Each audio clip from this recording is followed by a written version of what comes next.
Hey, this is Jen Johans at filmintuition.com and filmintuition on social media and Letterboxd. And this is Watch with Jen.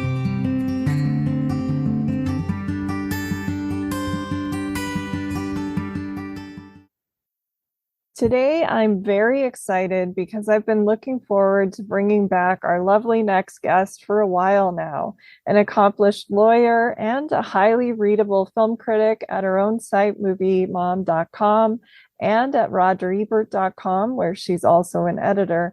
Nell Minow has written over 3,000 movie reviews since the 1990s.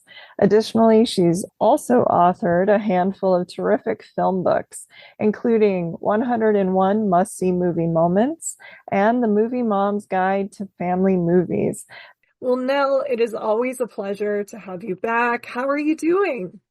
I'm doing fine. We got a great big snowfall out here in Washington, D.C., and the official snow removal policy of Washington is it'll melt. So that means that when it snows, we all just stay home for a while, which is a great chance to catch up on some movies.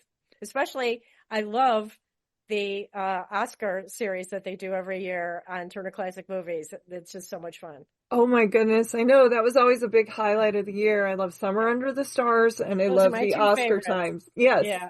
Those are the best. Have you been watching anything recently that you're loving? Oh gosh, mostly movies that I already know. Yes. But I have a lot of fun with them. Yeah.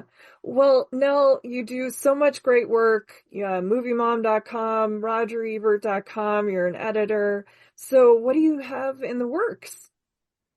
Well, I'm very excited. Once a year, rogerebert.com turns the store over to me, and I get to run everything Yay. for our Women Writers Week.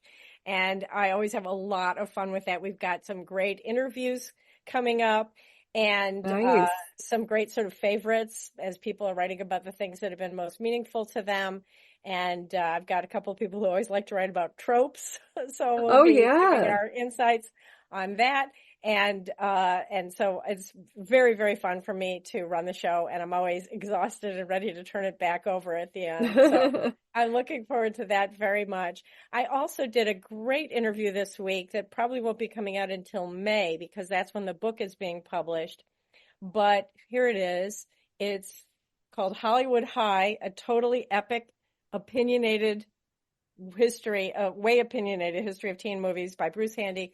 And it is from Rebel Without a Cause up until like the Hunger Games and Twilight, the beach movies, the Andy Hardy movies, the history of the teenager as seen in movies, and of course a whole chapter on John Hughes. And I just enjoyed it so much. I happen to grow up in the town where all the John Hughes movies are made. Oh, really? Which town was that? It's the suburbs of Chicago. And in 16 Candles, of course, there's the big wedding scene at the end. That is the church where my Girl Scout troop met. And nice. And in Home Alone, when he's running out of the drugstore, he runs right by my husband's house, the house my husband lived in when we were kids. That's amazing. So a lot of the places in the John Hughes movies are very, very familiar to me. And also Risky Business and Ordinary People were both shot in that area as well. Yeah. Oh, that's wonderful. I lived in the Chicago suburbs just a little bit when I was little, and then, of course, mostly in Minnesota. But yeah, the Naperville area. And I remember growing up watching those John Hughes movies and being so excited thinking about where they took place. And it was like, my neighborhoods are around there. So that's wonderful. I'm so excited for that book and interview. It's a fantastic book. I absolutely loved it. I loved my interview with the author, Bruce Handy. I'm looking forward to publishing that. Actually the Breakfast Club was the name of detention in my high school. It came from my high school. But the reason it's called the Breakfast Club is that it met before school. And of course, in the movie, it meets on Saturdays. But okay, fine. But yeah, the Breakfast Club is what we call detention. Yes. I think they even called it detention in my high school. They probably took that from the movie, though, because that was in the 90s. It was a newer high school. But Yes, absolutely. Well, you talked about tropes, and of course, romantic comedies kind of use tropes. What I love about the tropes for romantic comedies and why some of them really work well is yes, these things get, recycled and used again and again, but done so in very creative ways. We're going to be talking about some of your favorite classic underrated movie uh, in this genre. And I think this is such a good idea because we were talking about off air how right now don't really want to watch a lot of heavy things, too many depressing movies. You need to escape in cozy mysteries and rom-coms. And so what are some of your favorite tropes and some of your favorite subgenres in the romance category? Well, I just want to say a general statement about romantic comedies. I think some people tend to dismiss them or think that they're just Yes. for girls. But in fact, of course, Shakespeare wrote some great romantic comedies, and these Yeah. things have been around for a long time because, we may not, if you think about all the different categories of movies, we may not all go to war, we may not all get involved in crimes, but pretty much all of us at some point have the adventure of romance. And one trope that you see very, very often, probably more often than any other, is some kind of lie or misunderstanding Yes. that has to be resolved.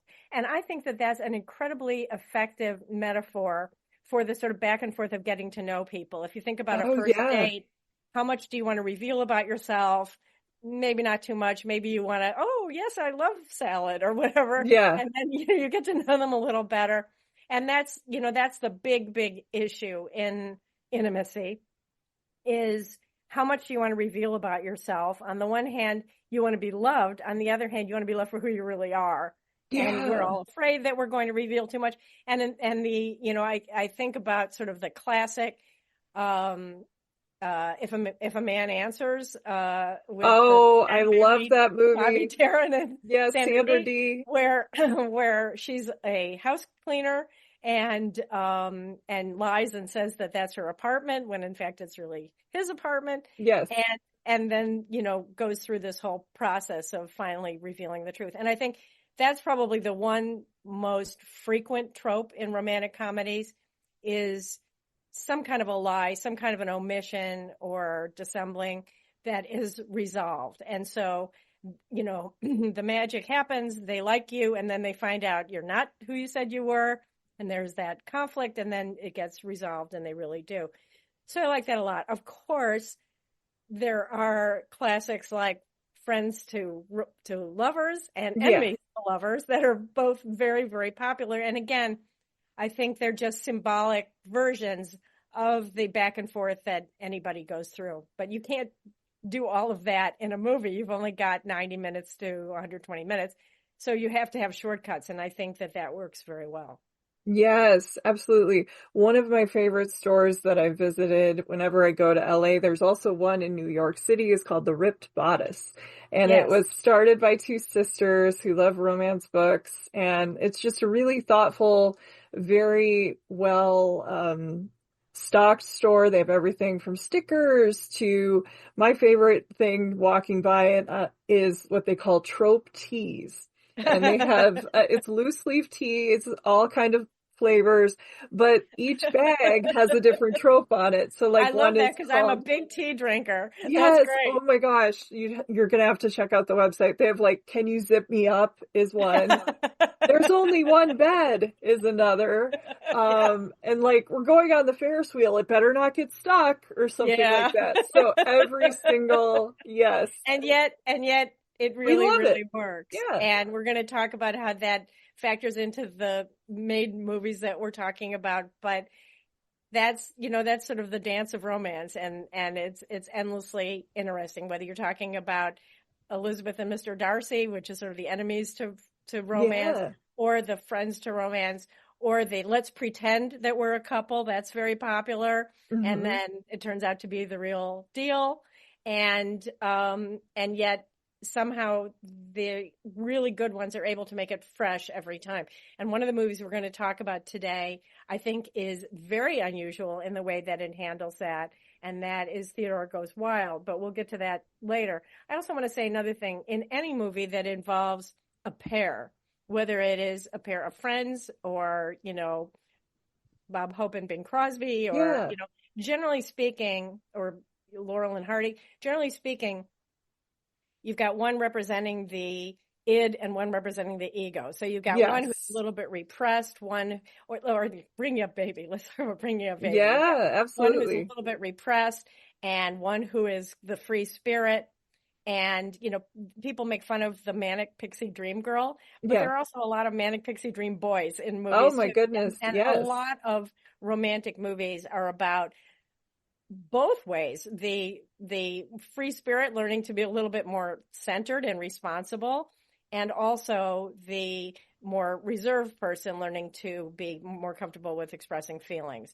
And again, I that's just an endlessly appealing kind of storyline.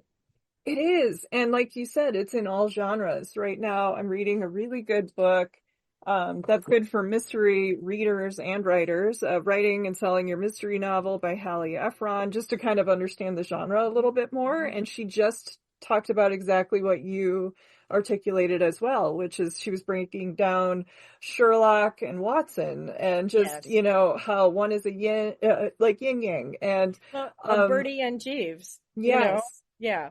Yeah, and she said something you can do when you're creating your characters is right, like or Felix Unger and like Yeah, the odd couple. exactly. Yes, Yeah. Oscar. One is tidy, one is messy, and just go from there. And she said when you write so many opposites in a list, then go through and say which ones do I really need, which ones are the most interesting for this character. And so much of storytelling is two opposites. Yes. Exactly. And I think just to approach it in a very Jungian way, we all have both of those inside us. And that is Absolutely. one reason it's so compelling to see them reconciled. We all have ids, we all have egos. We're all calibrating all the time, you know, how to behave in public and code switching and all of that. And so we like to see that expressed on screen. Yes, absolutely. And you were bringing up as far as like first dates, what do you reveal? Another thing that's always fascinating is we're one way with our friends or certain Yeah, friends, another way with our family, another way with sure. the people we're dating. And so it's always interesting when you see somebody you love in a different setting. I think you don't really know somebody until you see them in their house and how they talk to the In the people in early it. days of the pandemic, there was a letter to the advice column where saying, now that I am seeing my husband at Yes. work on Zoom, I'm horrified by the way he behaves in the work context. I had no idea. And yeah, we do that. Of course, we learn how to code switch. And, Yeah. I used to say to my children when they were little, I know you know all the bad words. I trust you to use them appropriately. Don't use them around your grandparents, Yeah. um, et cetera. And and that's part of growing up. Hmm. Um, but you want to feel known. If you think about the very, very popular series that was on Netflix this year, Nobody Wants This, Hmm. with Kristen Bell and Adam Brody, they have a very frank discussion about that very thing. She says to him, I want to be loved, but I also want to feel comfortable enough around you to show you how completely crazy I am and have Yeah. you not just tolerate that, but understand that that's part of the bigger picture of me and love me for that. And that's the dream, right? You Yeah. want to find somebody who will love you for your faults, not in spite of your faults.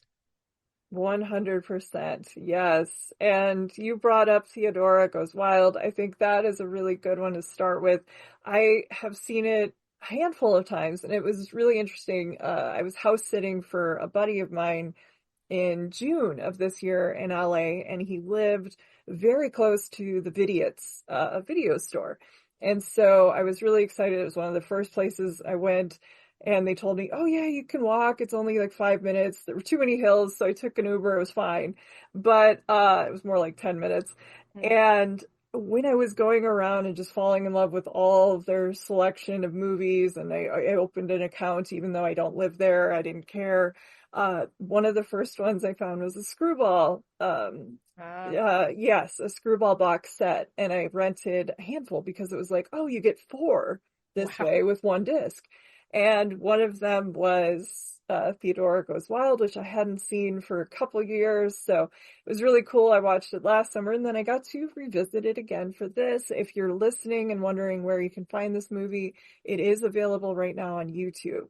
Yeah. I actually watched it on YouTube Yes. yesterday. I was so surprised to Yeah. come across it that I thought I would watch it again for our conversation. And I just want to begin by saying I think it's pretty much unique in this category because we switch 100%. parts halfway through. Yes. It begins with him him being the free soul and Yeah. trying to liven up her life a little bit.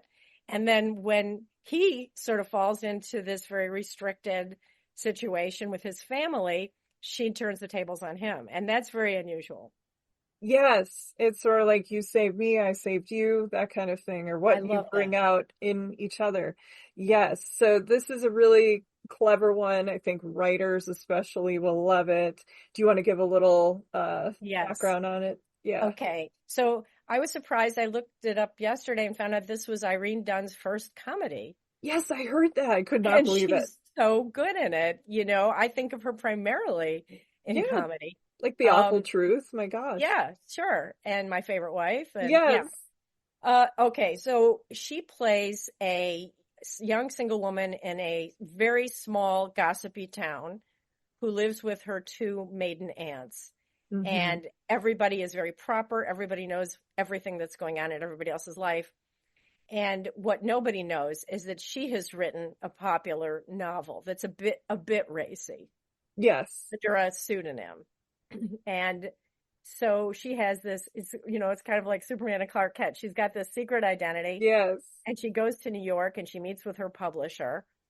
And it's very important to her that she keep it secret. She doesn't want to embarrass her aunts and she doesn't want to be the subject of gossip. But the man that they bring in to do the book cover is Melvin Douglas, who I think is one of the great underappreciated actors. He did comedy and drama very, very Yeah. well. And he takes one look at her and decides that she needs to have her life brightened up a bit. And so he follows her to her town, gets himself hired as the gardener, Hmm. and they fall in love. And she's feeling pretty good about the whole thing. And then she finds out that he is married and Yeah. that even though he and his wife are separated, his father is very, very strict and insists that they have to stay married for 2 years while he pursues whatever professional thing he's pursuing. And at that point, Theodora decides that she's going to liven up his life. And she shows up in quite a series of very dashing outfits and Hmm. and goes out on the town and the word gets out that she's the author and it's about what happens then. Yes. No, it's so good. You do have kind of a manic pixie dream boy situation at the beginning, which is a nice change, especially in this 30s era. Irene Dunn did kind of play that character a little bit sillier, a little fresher, sort of like a Katharine Hepburn Yeah. character or something that you saw. But here I do love that idea. She wants everyone in the town to respect her. She grew up in a serious home, but she's written something very sexy. And I think everyone would enjoy this idea of a secret identity.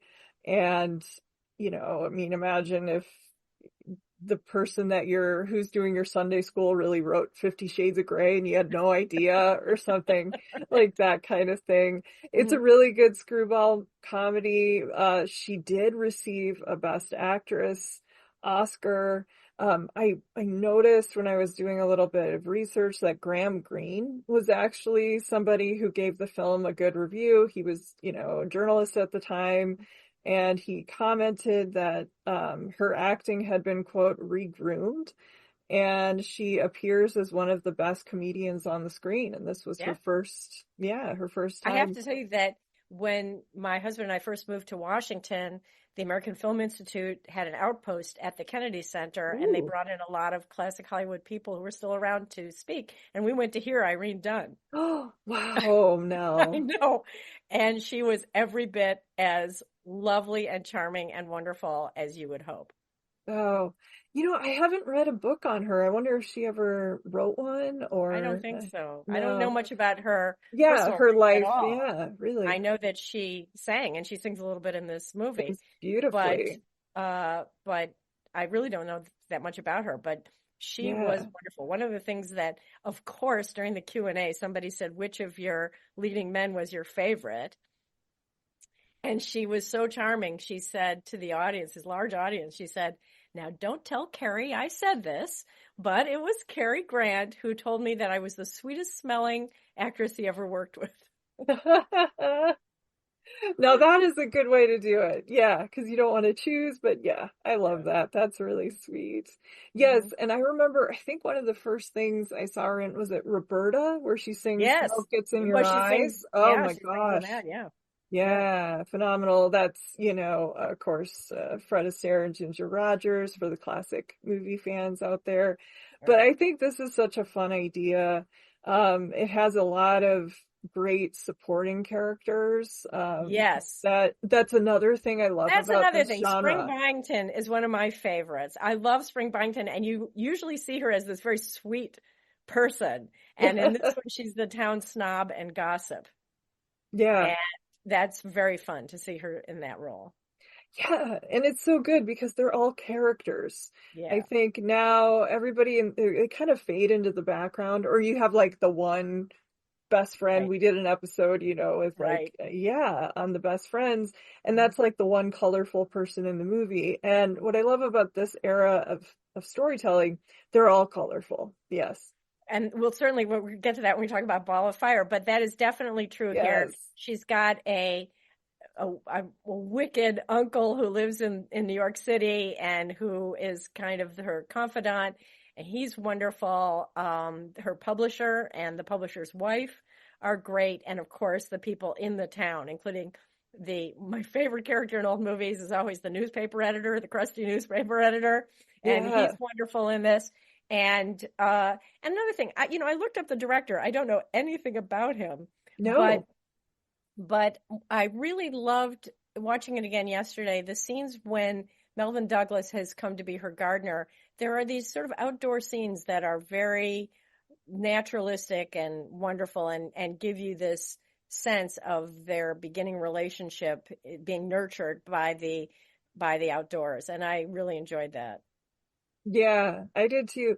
Another thing I liked about this one is sometimes these movies, especially the screwball, are so silly that they don't stop and put the human element in them Yeah. sometimes.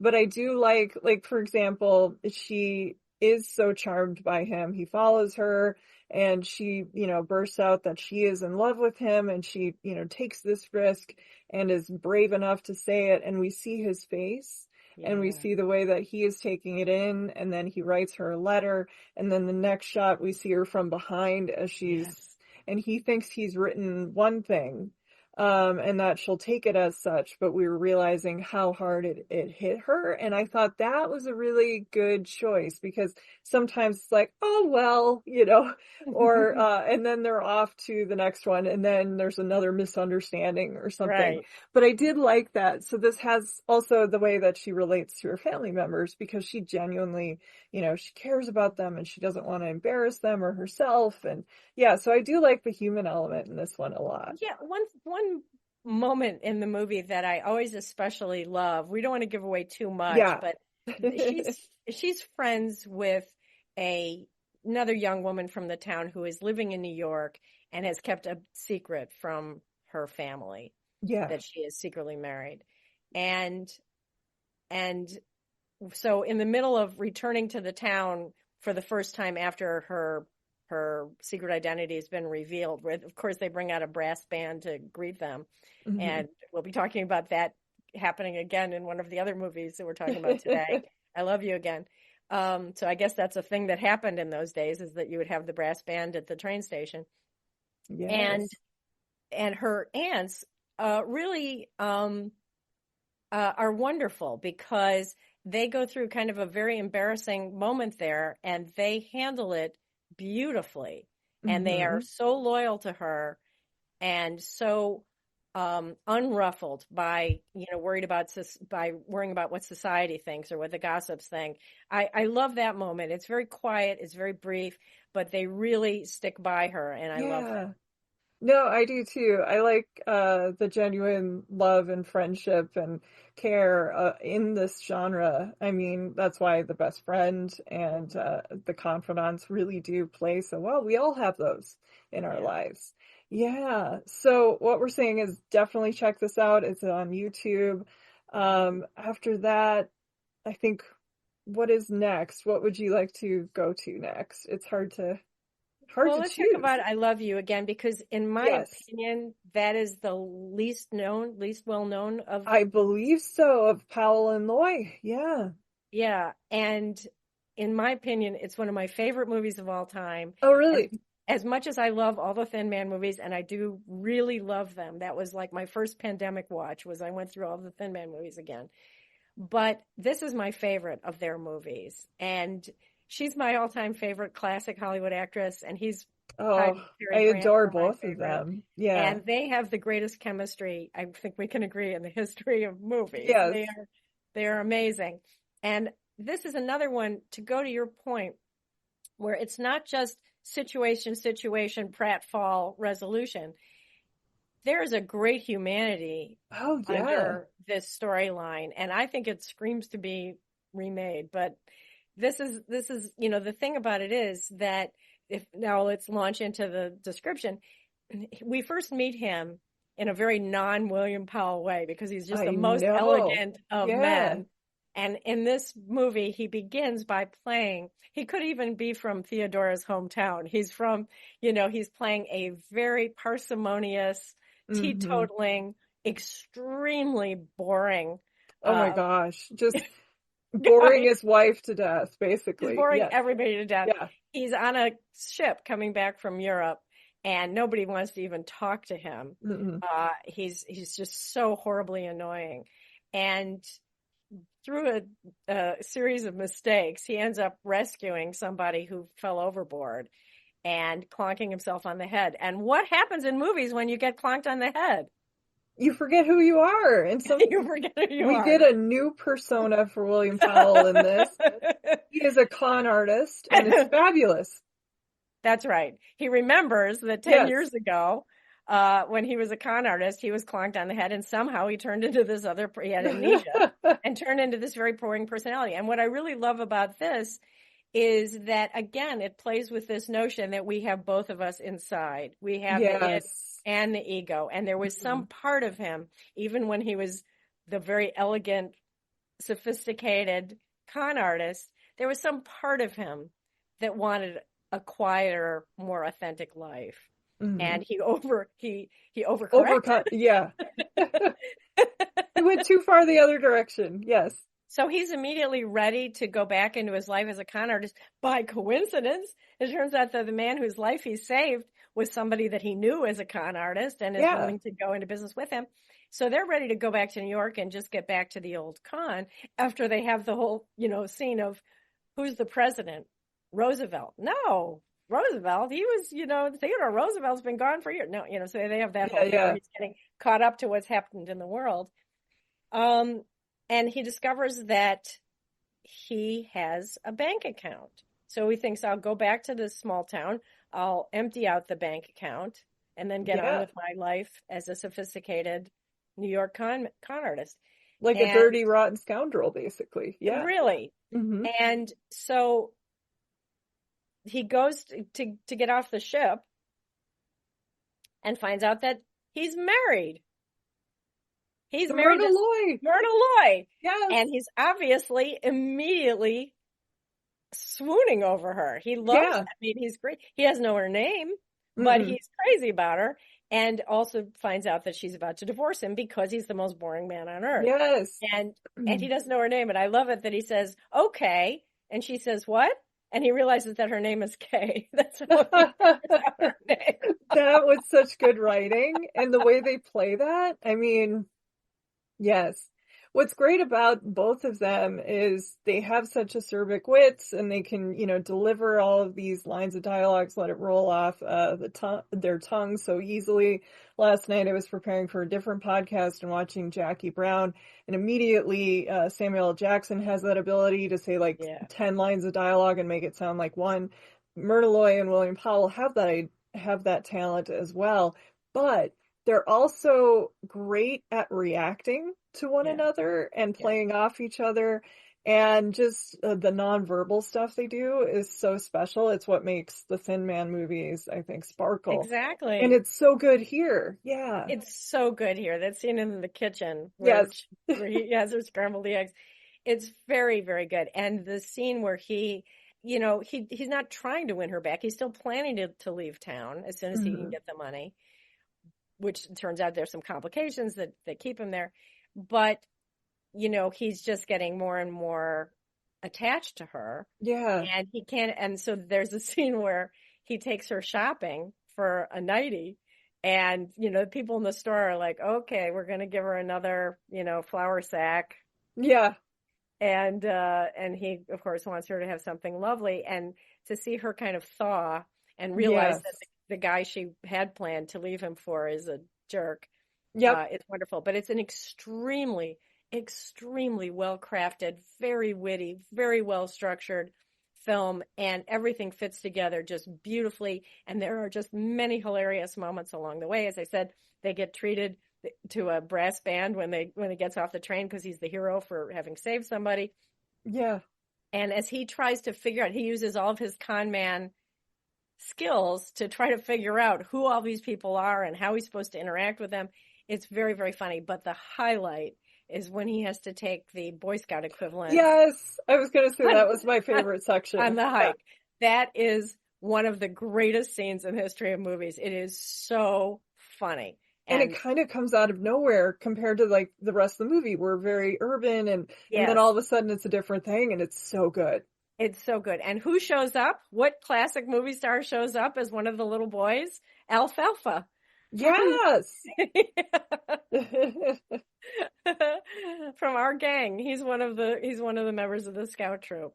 But it's extremely well done, very, very clever, and a wonderful, heartwarming ending. And I love the payoff. Obviously, we don't want to spoil anything, but I love what Myrna Loy was prepared to do. Yes, exactly, to get him back. So funny. Yeah, and it's just unexpected. Yes. Yeah, it is great. I think it's just a brilliant, brilliant film, and I cannot recommend it more highly. Yeah, absolutely.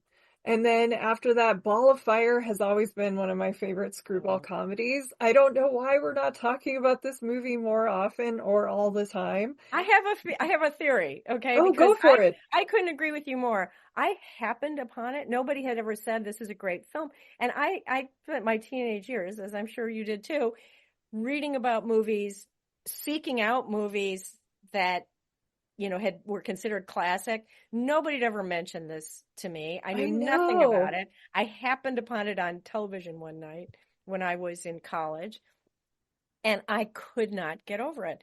No. And I will say that I think it is the single wittiest script of all time. It has my all-time favorite line in a movie, and I think it's so witty, it takes a couple of times of watching it to get all the jokes. And I think that's the reason it's not better known, because it is certainly as funny and as smart as Bringing Up Baby. And an incredible cast. Mm-hmm. And it has Gene Krupa. I mean, it has everything in it. It is a fantastic movie. I mean, and we're not even going with who wrote it and who directed it, which is... we're going to get to that. Directed by Howard Hawks, written by Billy Wilder and Charles Brackett, based on a short story by Thomas Monroe and Billy Wilder. He was a writer for hire at the beginning, and then of course he wanted more control over his stuff. He wanted to become a director. But he's my favorite director. Amazing. Yes. And what I love about this is that somebody who is not a native English speaker wrote an incredible movie about the English language that I think you have to not be you have to have learned English as an adult to love it as much as he does. It also has the most romantic movie proposal ever. It has the best marriage proposal ever in the history of movies. Yeah, I love it. It's a love letter to linguistics. It's also Snow White and the Seven Dwarfs. Yeah, that's right. But it's Snow White as you've never seen her as As a Barbara. showgirl. Yeah, Barbara Stanwyck is a showgirl or a burlesque performer or a dancer, whatever you want to call her. She is a little of everything. She's gorgeous in this movie. And her name is Sugar Puss O'Shea. Which is so great. Yes. And at the time, Stanwyck was, to keep up morale, she was a pen pal for so many soldiers in World War II. And she talked about the request she got the most for photos was her outfit in this movie and how they wanted the photos for their mess halls and stuff. Yeah. So of course she sent them.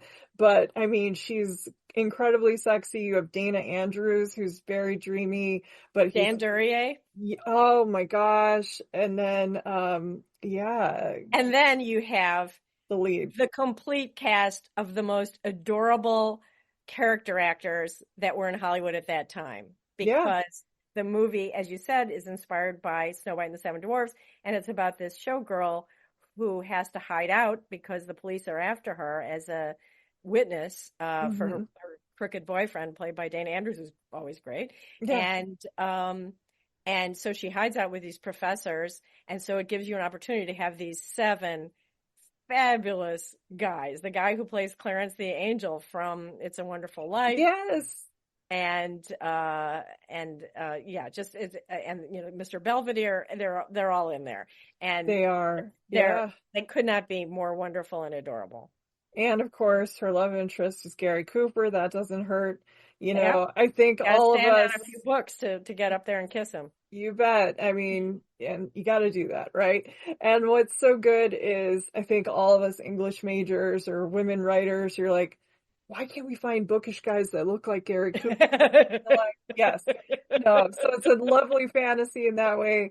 But it's a movie about slang and about they're putting together a dictionary, and they're so in love with this idea of what is the latest and the greatest, and what are the what's everyone saying. It's one of those books that they're going to publish, and then 5 minutes later there'll be 200 other words, and those words will be more. It reminds me. Well, exactly. Yeah. That's the thing, is that they're under a bequest, and we meet the person in charge of the bequest as well. Yeah. Who played the same role in the remake, by the way. Oh, really? Okay. Yeah, and I want to get to the remake in a minute, but so under a bequest, these professors are writing an encyclopedia, and of course they're doing it in alphabetical order. So after many years, they're all on the letter S, and the botanist is writing about strawberries, and the biologist is writing about sex. And the guy who's in charge of not just linguistics, but literature, anything that has to do with words, that seems to be his thing, is the only young, handsome one in the group. And he's writing about slang, and he's realizing that everything he has in his notes is very out of date, and he doesn't have Google, and he doesn't have TikTok. So he has to go out in the world for the first time in many years and listen to some people speak slang. And by the way, the slang that they listen to is hilarious and fun. Oh my gosh, it's so musical, which, I mean, there's a musical, we've got Gene Krupa musical numbers, but the dialogue, of course, anyone who's seen anything that Billy Wilder has written, it is very musical. It is very, very funny. And so he goes to various places. He goes to a college campus. He goes to all various places, and he listens to people talk, and he's writing down in his little notebook all these words that he hears.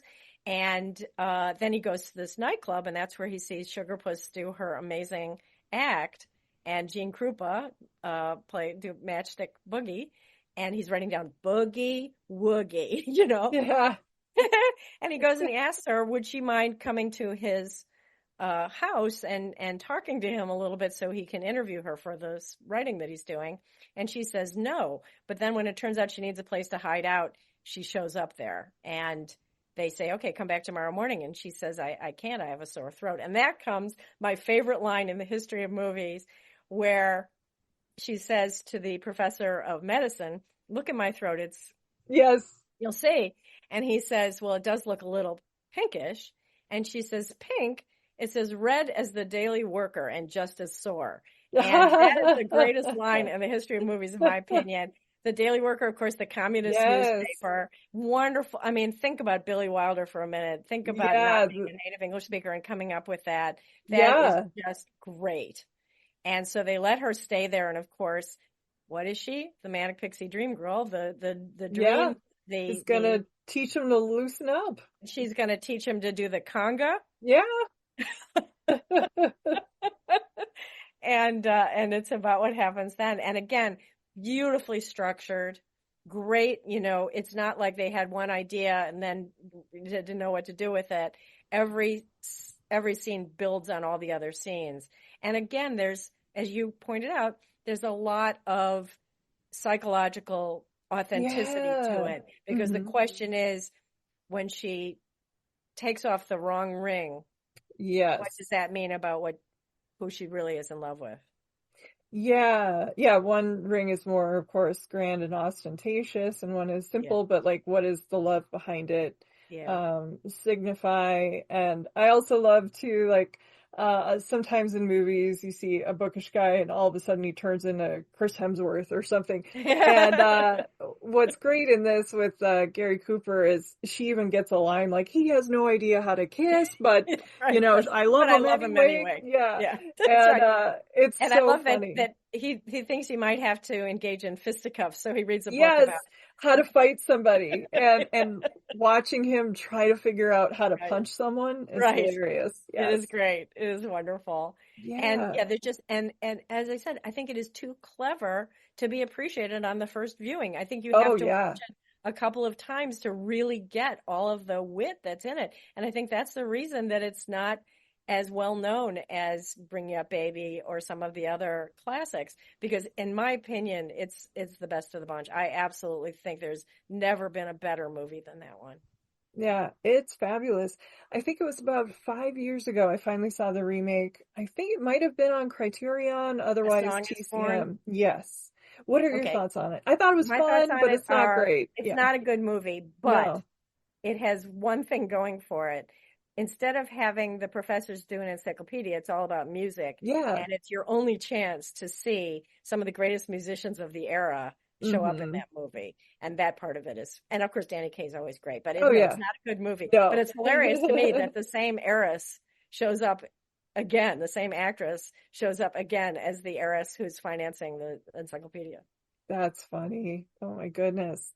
Well, I know Virginia Mayo, right? I think. Yes, Virginia Mayo. Yeah. Well, I know we could have chosen a million others from this era, underrated classic rom-coms. A couple of my favorites. I love Vivacious Lady with Ginger Rogers and Jimmy Stewart, and also Bachelor Mother with Ginger Rogers. What are some of your favorites, your other ones? Niven. Oh, yeah. Niven's great. My gosh. Well, then I would go back to the Thin Man movies, because I love, they're not really romantic comedies. They're already married, but that is the greatest married couple. In movies. The chemistry is incredible, and the way that they trust each other and challenge each other is really wonderful. And then I'm just going to throw you a real wild card, because as we were thinking about underrated romantic comedies, I thought of one that's actually much, much later. I think it's from the 90s, but it was unfairly overlooked. And it has a terrible title. It's called I Could Never Be Your Woman. Oh, that actually came out like in the early aughts. It was Paul Rudd, Michelle Pfeiffer. And Saoirse Ronan's first movie. Yeah, Amy Heckerling, right? Amy Heckerling, exactly. Yeah, that was good. And it's really more about the mother-daughter relationship than it is about the romance. Although the romance, Michelle Pfeiffer is, he's younger than she is, and what does she think about that? And I think Tracy Ullman shows up as Mother Nature talking to her about getting older. But it is also got an extremely sharp satire of the world of television. Yeah. And one thing that I loved in it is that Michelle Pfeiffer is the producer of a kind of a 90210 type TV show. And they don't make a point of saying that all the actors in it are way too old to be playing teenagers. But at one point they show up and they're all carrying their toddlers with them, you know? Oh my gosh. Yeah. And just I think it is such a smart, lovely movie, and the mother-daughter relationship is wonderful. So that was one I thought of as being very underrated. And the reason it's underrated has nothing to do with the quality of the movie. The movie studio, I think, either went into bankruptcy or had some kind of a problem. That's right. Yeah. And by the time it was released, there are some jokes that were close enough in time, but not to be out of date. But, now, it doesn't matter. I mean, there's some jokes like about who was president then. It doesn't matter because it's an older movie and we don't care anymore. But it just, and it had the terrible title based on a song that was popular for 5 minutes. Oh yeah, I know. But I highly recommend that to people. Yeah, I haven't seen that since it came out, so I'm gonna have to look that one up. But I remember it was really enjoyable, so I'm glad you brought that up, Nell. All right. Well, is there anything else you want to recommend before I let you go? Well, I saw a really good movie this week that will be coming out in the next couple of weeks. Okay. Called My Dead Friend Zoe. Oh, wow. Okay. And it is the first film from a guy who was a paratrooper in the military and served in Iraq. And it is about memory and grief and survivor guilt. Oh, and wow. It's about a recent veteran who is still kind of hallucinating her best friend who was killed, and about what that means. It has a couple of up-and-coming young actors named Morgan Freeman and Ed Harris in it. And I just thought it really blew me away. I thought that was outstanding. Oh, well, that sounds really good. Yeah. Looking forward to that. And I'm also looking forward to you taking the reins at RogerEbert.com for the Women's Week. I think that's great. Nell, I want to thank you so much for doing this. You always have an open invitation to come back anytime you come up with an idea. It's just always such a pleasure. I always love talking to you. I definitely will be back, and I want you to think about writing something for us for Women Writers Week. Oh, I'd love to. Thank you. Okay. I also want to thank everyone for listening, especially my patrons who support the show and help fund my research, equipment, film rentals, RSS fees, and more for as little as $1 per month at the Film Intuition Patreon, which is the home base for the show. Other ways you can support the podcast are by sharing, reviewing, and subscribing to Watch with Jen wherever you get your podcasts, and also checking out the cool merch store hosted and created by our talented logo designer, Kate Gabrielle. You can find the merchandise store, including shirts, tote bags, stickers, and more by visiting filmintuition.com and clicking on the shop link. The show's theme music is solo acoustic guitar by Jason Shaw and is available in the free music archive. Well, until next time, please take care and happy movie watching. This is Jen Johans at filmintuition.com and Film Intuition on social media and Letterboxd. And this is Watch with Jen.